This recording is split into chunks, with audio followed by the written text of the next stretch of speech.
Alrighty, welcome back everyone. We just talked about that FCS title that happened yesterday. NDSU wins their 10th title in 14 years, one of the most dominating dynasties of really any college sport, any sport really, in the last little bit, but remarkable team, remarkable program, and we'll definitely keep our eye out on number 5, Bryce Lance, going forward. But let's get into some unsung heroes for the CFP semifinals, and these are guys that I just think have something in their bag, have something that they can contribute the next couple of games. You know, we will hear from Jeremiah Smith, we will hear from Tyler Warren, we will hear from Jahdae Barron and Xavier Watts for Texas and Notre Dame. We got to hear from the rest of the guys. The reality is when you get into these title runs, you need a little bit more. You need someone to step up and make some big-time plays. Last year was Tyler Morris for that Michigan team, made a number of big-time catches in that Alabama and Washington games. Absolutely need that for these 4 teams going forward. So who are those players? Who could those players possibly be, and who could step up huge? I think I'll start with Penn State here, and Luke Reynolds is a guy I want you guys to watch. He is so special on the outside for at tight end. When you talk about how good Tyler Warren is at tight end, kind of overshadows what this kid is, but he is an absolute star in the making. If you're counting on this team just totally bottoming out at tight end after Tyler Warren leaves, I got some bad news for you. This guy is downright special, and I just feel like they have something for him. He's gotten on the field more and more the last couple of weeks, and it just feels like there is some package where they get Tyler Warren, they get everyone going one direction, and then number 85 just kind of leaks out one direction, gets a wheel, gets a leak, whatever you want to call it, and absolutely takes it to the house. He is one of those guys that is remarkably talented, is so hard to keep off the field. I think it's going to be really hard to not try to throw the ball in his direction. I think when you're chasing around all these running backs and tight ends and even a couple of wide receivers that have made some big-time plays, I think it could be 85 that makes a big-time play in this one. I would not be surprised at all if they were down the field and he made a huge touchdown catch to possibly give them the lead in this game this upcoming next couple of days. But going to be a remarkable player in time, but I think these next couple of games he could really make a name for himself. And then we have Amin Vanover, and this is a guy that, if you're a Penn State fan, I don't need to tell you about this guy. He is downright special, has really jumped off the screen the last 2 games, has a sack in both CFP games, had 6 tackles against Boise State. Remarkable player, and absolutely a guy that needs to step up big. The edge rushing for Penn State is going to be hugely important, and when you talk about that injury to Abdul Carter, I'd be a little bit surprised if he was fully 100% for this game. Now, I think he's going to be as close to that as you could possibly want him to be, but you're going to have a little bit more by-committee approach when you talk about those edges for Penn State. He's going to have to be one of those guys that steps up big. He's going to have to step into that Abdul Carter approach and really take over this game. So with Riley Leonard, you're going to have to be able to be ready for that read option, possibly even with Will Howard on deck. You're going to have to be ready for that because Ohio State can break that out at really any time they want, and Amin Vanover might just be the guy that has to step up big in some big-time moments throughout the next couple of weeks. For Notre Dame, this guy really isn't overshadowed too much on his team, but when you talk about Jeremiah Love and Riley Leonard and all these guys on defense, number 24 is not necessarily someone that we talk about quite as much as we should. He is downright elite in every sense of the word. He is absolutely someone that, if Jeremiah Love wasn't on this team, they would still have a downright terrifying rush game. He runs over people. He is an absolutely elite runner, and you saw it against Georgia. He would bounce off guys. There were guys in the Georgia game that would try to wrap him up, would try to get him to the ground. They just couldn't. He was too darn good. He's too darn big, and he's one of those guys that can make all the difference in the world. So when you have Jadarian Price, you know he's going to have to step up big in the next couple of games, but especially with Jeremiah Love just being a little bit injured, a little bit sick in the last couple of games, you never really know what you're going to get from number 4 in any given game, at least the last couple. Number 24 is the guy that's probably going to have to carry a little bit more of the load, and he's a very special player. Absolutely can do that. He's going to have to step up huge in the next couple of games. Jordan Clark is the other guy I want to talk about. Yes, it is the son of Ryan Clark. I believe I called him Christian Clark yesterday. That's a Texas running back that got injured at the beginning of the year. So apologies for that, but Jordan Clark is a very talented player, has played just incredible football thus far. Has absolutely been incredible. Frankly, Anthony, Mitchell Evans was the other guy I was kicking around. Was absolutely someone that I think needs to step up big, and absolutely someone that is a very fantastic tight end. Hasn't quite hit that ceiling this year.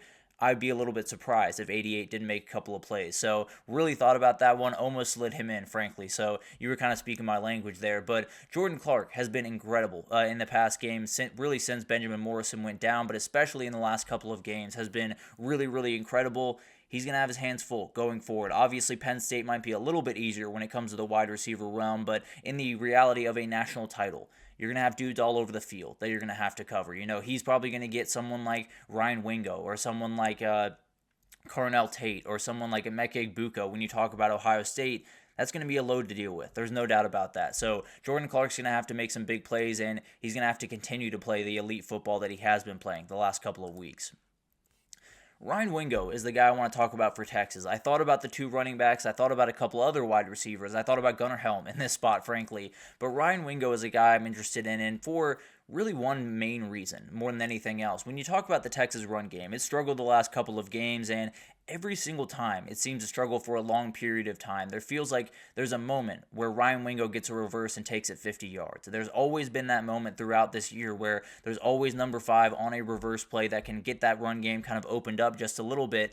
This could be the game where they really unlock that. You're going to have to leave everything out there on the field. If you're Texas in this game against that Ohio State defense, that would be included. So I wouldn't be surprised at all if we found a reverse to number 5 at some point in this game. Very talented player in. You get him out in open space, he can absolutely make some plays. He is someone that really can make some plays downfield as well. We talk about how good Jeremiah Smith is as a freshman, and he's otherworldly. I promise you that. But Ryan Wingo has plenty of big playability, absolutely is someone where these Ohio State corners have been known to struggle just a little bit with that speed.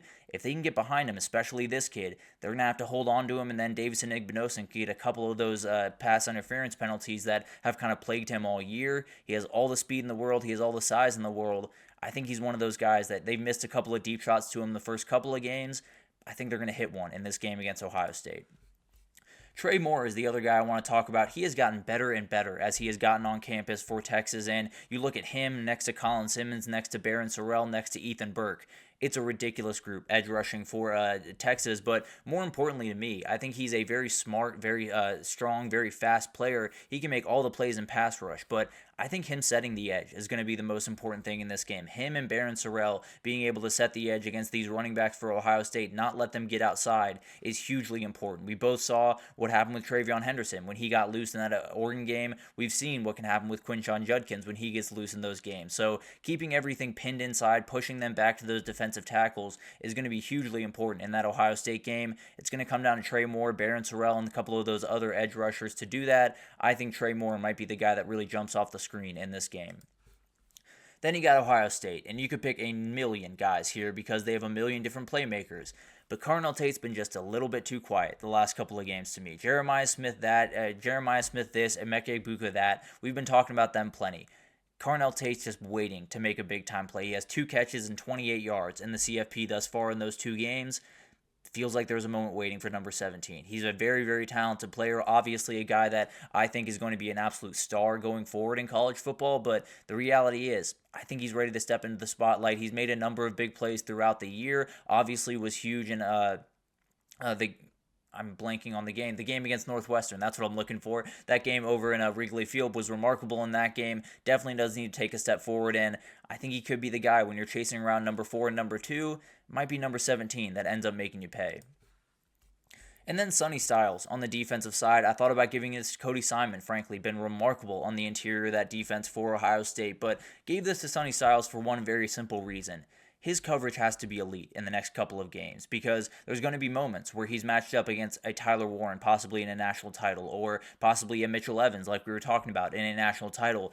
The reality is the guy he's getting on Friday is an absolute nightmare to deal with. Gunnar Helm has made a lot of linebackers look very dumb throughout this year because it's been a nightmare to cover this team. There's no doubt about that. Andrew Makuba will absolutely make plays in this game, Anthony. I can almost promise you that. Very special player and absolutely someone I'm watching for as we go into that game, especially with some of the mistakes Will Howard could make in the past game. But for Sonny Styles, I think when you look at the next 3 games, these tight ends are downright elite. Gunnar Helm could make you look dumb. Tyler Warren almost definitely will make you look dumb. But the reality is he has to be elite in coverage, and then you got to fly downhill. He plays the ball very, very instinctively, has been gotten himself into a little bit of trouble when you talk about the run defense at different times this year, but when you play that fast and when you have the DB background that he does, he's going to get those tight ends a lot, and he has to be able to hold up against them, especially the one this weekend, because Gunnar Helm is a guy that can downright take over a game. If you let him, Sonny Styles is going to get that assignment quite a bit on Friday, if I had to imagine. But